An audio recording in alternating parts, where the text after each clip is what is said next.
Oi, eu sou a Gabi Xavier e hoje tô aqui pra falar as minhas impressões finais do anime The God of High School. Já que eu fiz um vídeo falando sobre o que eu achei do começo, o primeiro episódio, uma abertura que inclusive pra mim foi bem satisfatória, o que eu achei no final desses 13 episódios? Porque tem muita gente falando lindo, entendi nada. E porque muitos inclusive desistiram de assistir o anime lá no começo, na metade, ou chegaram no fim e detestaram. Vamos separar também, inclusive, o que o anime não apresentou e o que também é frustração por causa de uma expectativa em relação ao material original. Até que ponto a gente pode fazer essas comparações? É válido comparar para analisar o anime ou não? Vem comigo, mas já deixa sua opinião aqui embaixo. Desistiu, assistiu, terminou, gostou, não gostou, gostou só por causa da porradaria das lutas?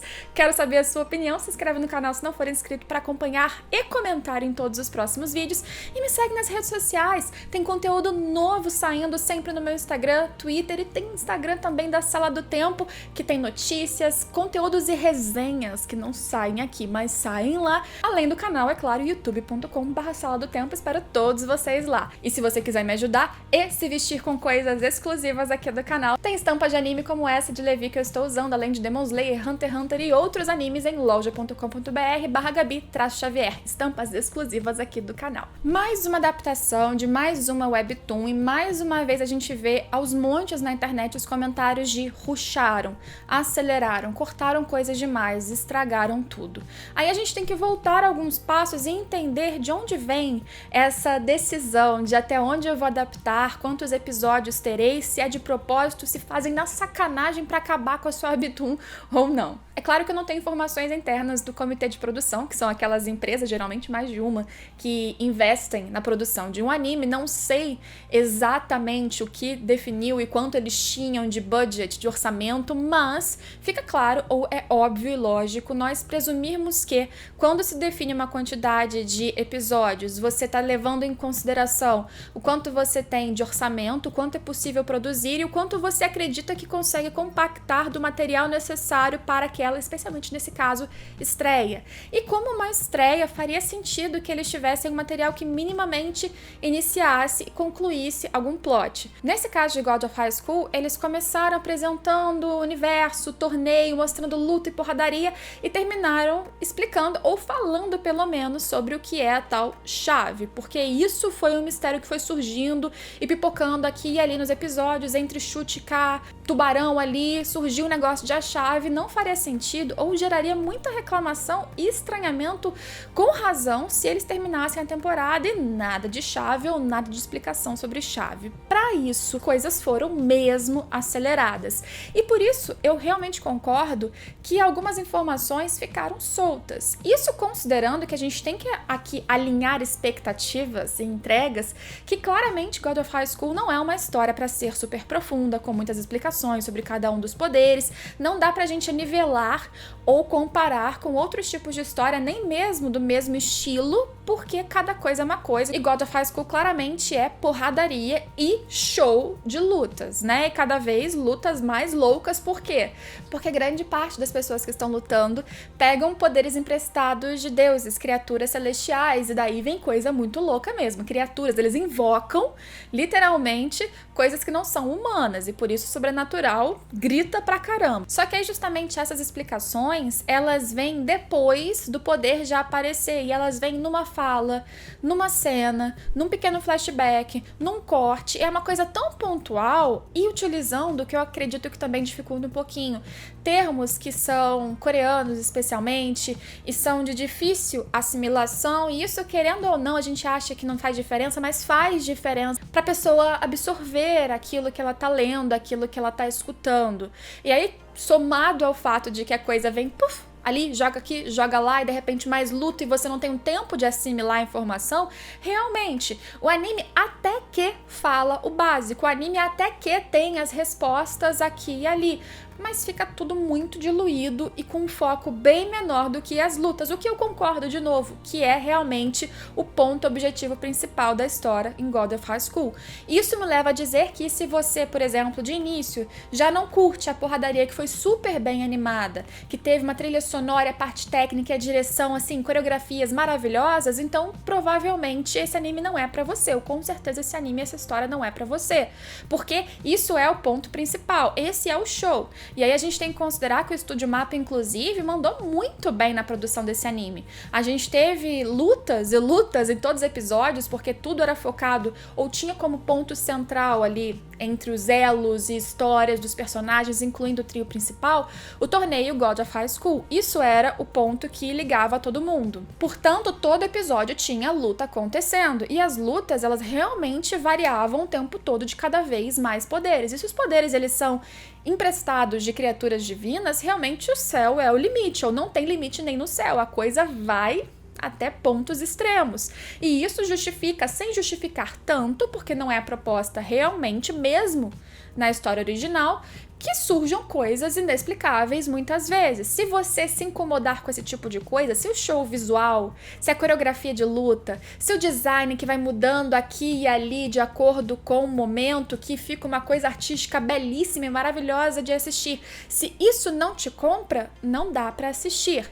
Bem, chegando nesse ponto, nessas qualidades e nessas pequenas falhas e dificuldades de explicar certas coisas, dá pra gente entender que há pessoas que chegaram no ponto de lindo, não entendi nada, mas adorei, ou lindo, não entendi, não aguentei, não curti. Porque há expectativas diferentes e, de novo, com certeza, para conseguir terminar um arco e chegar no ponto em que minimamente a questão das chaves fosse resolvida ou explicada, muita coisa foi suprimida e as informações foram colocadas abaixo de importância das lutas, porque são abaixo, mas tem um limite. Você não precisa explicar tudo, mas a pessoa tem que assistir entendendo um pouco do universo, e ficou um pouquinho difícil para muitas pessoas. Se você entendeu tudo, eu também entendi, mas se você entendeu, não significa que todos entenderam. E se, como eu vi, perguntei nas minhas redes sociais e tenho acompanhado, há muitas pessoas que sofreram com isso, que desistiram por isso, que se frustraram por isso, existe um problema aí, existe algum ponto crônico, alguma coisa que está acontecendo para muitas pessoas. É claro que, de novo, existe frustração por expectativa, as pessoas continuam confundindo material original e adaptação, e o quanto a adaptação pode sim modificar do material original, inclusive cortar e suprimir se necessário, mas aqui eu tô falando da adaptação em si, isolada, ignorando essas frustrações e expectativas que são maiores do que deveriam ser, porque a adaptação sozinha, ela funciona muito como anime de porrada, mas o anime de porrada às vezes se propõe a ser um pouquinho maior,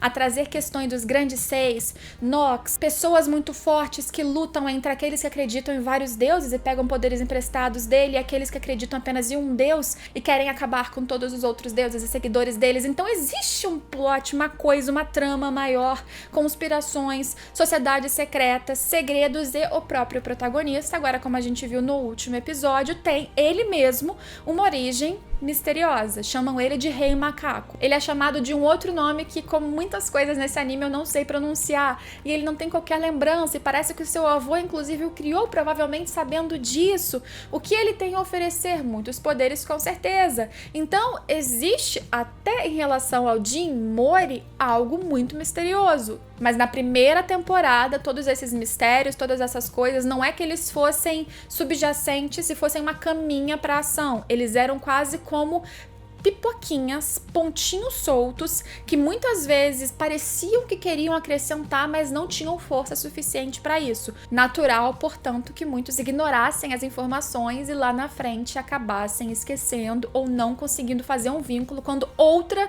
nova informação aparentemente relevante pipocasse. Foi um problema do anime, sim. E o trio principal para mim também foi outro ponto fortíssimo, porque a gente teve Jin Mori, Han Dai e Yumira, se eu não estiver falando os nomes errados, mas um trio que teve passados explorados e dores, perdas, traumas, inclusive todos dificuldade de se abrir para o outro e confiar no outro, apesar de parecerem quase linkados e super entrosados desde o primeiro episódio. Todos eles tinham algumas ressalvas, alguns medos, e no fim eles estão próximos e se protegendo, e se apoiando e se conhecendo muito mais, e eles funcionam muito bem, tanto juntos juntos, como eu disse, como isoladamente. Eles têm personalidades cativantes, não extremamente diferentes, não extremamente icônicas, mas muito cativantes, e isso funciona para esse tipo de anime. Sei de casos de pessoas que continuaram só por causa do trio, inclusive, e também tiveram personagens ali adjacentes que foram interessantes, seja por poderes ou também por personalidade. Eles tiveram ali uma gama muito grande para imaginar e voar ali entre figurinos e poderes, como eu falei, e eles conseguiram acertar aqui e ali e prender a atenção de muitos. Não é a intenção desse vídeo, mas se você ficou aqui até este momento e tá muito perdidão, a minha intenção não é explicar as coisas, mas vamos lá entender basicamente o que essa primeira temporada mostra de God of High School. A gente entende que um torneio foi criado, um torneio que testava os jovens mais fortes, e a regional de Seul é o que a gente está acompanhando com o Jin Mori, e eles vão lutando e a gente vai descobrindo os outros personagens e vão surgindo uns poderes que depois a gente descobre que são poderes inclusive emprestados de deuses num nome Sharioki. Eu não sei falar este nome porque tá escrito de um jeito e fala de outro, mas poderes emprestados de deuses, e a gente vai descobrindo que são coisas extraordinárias, justamente porque são coisas celestiais, não humanas. E existe toda a questão de que, na verdade, a intenção do Park Jin, que está organizando esse torneio todo, e dos seus comissários que estão ali para apoiar que tudo dê certo no torneio, na verdade é despertar a chave, e toda hora falam de uma tal chave, que seria um poder incrível, e todos querem essa chave, inclusive o Nox, que é essa organização secreta que acredita em um único deus que eles querem invocar. Por isso parece que o Park Jin e os 6, que são pessoas muito fortes, que pegam poderes dos deuses, pelo que a gente sabe, eles se opõem a essa organização Nox. Então existe o torneio, de repente começa a ter toda essa questão por baixo dos panos das duas organizações se combatendo, ou alguns dessas organizações se combatendo, e existe todo um mistério em relação ao Jin Mori também, o que ele tem de poder e quem vai despertar a tal chave, que a gente não entende o que é tal chave, até que só lá no final que a gente entende que o que é despertado da chave, na verdade, a chave seria uma forma de quebrar um tabu. O que é o tabu? Seres humanos não conseguem matar deuses, e com o poder dessa chave, aí isso poderia acontecer finalmente. Poderiam matar deuses, poderiam alcançar um poder, portanto, inimaginável. E quem quer este poder? Tanto Nox quanto Park Jin, porque eles têm interesses opostos. E no meio disso tudo, de passados de outros participantes e alguns que vão virando vilões, a gente tem uma revelação ali de que o Jin Mori, ele começou a ser criado pelo seu avô, que era um cara muito forte, inclusive, mas depois ele foi deixado de lado para se desenvolver sozinho, estudar sozinho, longe do vô, que deixou ele muito triste, mas aí ele quer ficar muito forte para poder proteger o vô, que tá sendo perseguido por alguém que ele não sabe quem é. E aí rola o torneio, todo episódio, toda aquela coisa, e muitos mistérios e poderes, e tudo muito, muito, muito jogado muitas vezes. Pegar essas informações é realmente um exercício, o que não precisaria ser, não deveria ser. Dificuldade para entender esse tipo de anime não é o ideal.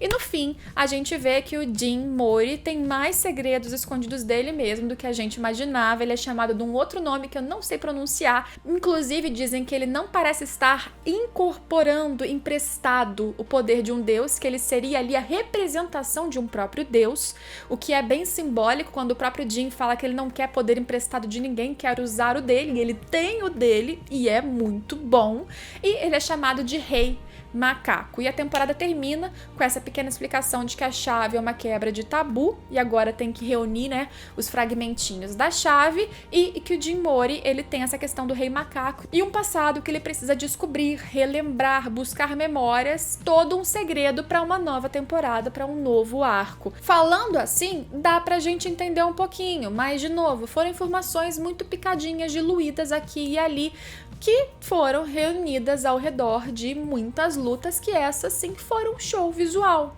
Então, eu gostei de God of High School, vou ser bem sincera, não fico exatamente empolgada para uma continuação, mas eu acredito que uma segunda temporada, com um novo investimento, um novo planejamento e um novo arco, pode trazer um ritmo melhor para explicar essa nova fase, novos mistérios e até tampar alguns buracos que ficaram na mente de muitas pessoas que assistiram. Ainda assim, entenda que esse é o estilo do anime, apesar dos seus problemas de adaptação ou problemas de desenvolvimento. porradaria, poderes, nada de muitas explicações para você que está acostumado com 2 páginas explicando o poder de Hunter x Hunter, um Battle Shonen que se explica demais. Nem tudo é assim. Muitos não são assim, não precisam ser, mas um pouquinho melhor que God of High School, o anime, isso eu concordo que precisava mesmo. Me conta o que você achou disso tudo, quais foram as suas impressões, conseguiu terminar ou não? Se terminou, o que você sentiu? E se não terminou, me fala também. Se inscreve no canal se não for inscrito e a gente se vê em todos os próximos vídeos, se você quiser, e eu espero que você queira. Lembrando que a sua opinião pode ser diferente da minha, pode ser diferente de todo mundo aqui embaixo, não tem problema. O importante é você falar e todo mundo se respeitar, porque a opinião é isso. Porque, como eu sempre digo, cada um vai ter uma experiência diferente de acordo com o que você esperava, de acordo com o que você gosta, e isso não tem problema. Cada um é cada um e a gente precisa respeitar isso. A gente se vê? Espero que sim. Tchau, tchau!